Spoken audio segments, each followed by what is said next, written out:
যারা গণভোটের ফল বাধ্যতামূলকভাবে মানতে অস্বীকৃতি জানিয়েছেন তারা জনমত প্রত্যাখ্যান করছে। তবে জনগণের ম্যান্ডেটকে প্রত্যাখ্যান করলে তাদেরকে দেশের জনগণই প্রত্যাখ্যান করবে, এ কথা বলেছেন এনসিপি সদস্য সচিব আখতার হোসেন।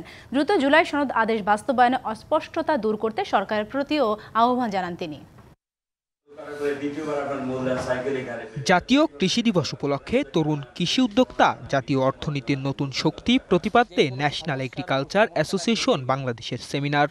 আমরা আজকে এখানে কৃষির পরিবর্তন নিয়ে কথা বলছি। রাজধানীর ফার্মগেটে বাংলাদেশ কৃষি গবেষণা কাউন্সিলের কনফারেন্স রুমে এই আয়োজনে অংশ নিয়ে এনসিপি নেতারা বলেন, জাতীয় নাগরিক পার্টি এমন রাজনীতিতে ধাবিত হতে চায় যেখানে সংসদে যেতে পারবে কৃষকরা। এবং আমরা চাই যে বাংলাদেশের কৃষকরা আমাদের যে জাতীয় সংসদ সেখানে জায়গা করে নিতে পারুক। বরঞ্চ আমরা দেখছি রাজনৈতিক দলগুলো সেই তথাকথিত চাঁদাবাজ, দুর্নীতিবাজ, দখলদারিত্ব, খুনি এবং তাদেরকেই প্রার্থী তালিকায় জায়গা করে দিচ্ছে।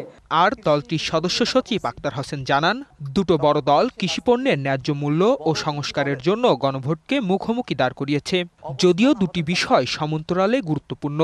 খুবই ভয়ঙ্করভাবে বিপরীতমুখী অবস্থান আমাদের কাছে উত্থাপিত হয়েছে। দুইটা বড় দল কৃষি পণ্যের ন্যায্য দাম এবং সংস্কারের জন্য গণভোটকে মুখোমুখি দাঁড় করিয়েছে। গণভোটের ম্যান্ডেটকে যারা প্রত্যাখ্যান করবে তাদেরকে জনগণ প্রত্যাখ্যান করবে বলেও জানান তিনি।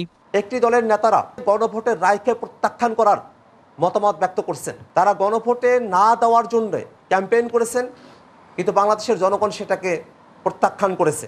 অন্তর্বর্তী সরকারকে অতি দ্রুত জুলাই সনদ বাস্তবায়নের অস্পষ্টতা দূর করার আহ্বান জানিয়ে এনসিপির সদস্য সচিব বলেন, অভ্যুত্থানের পরেও হানাহানির মধ্যে রাষ্ট্র পরিচালনা মঙ্গলজনক হবে না।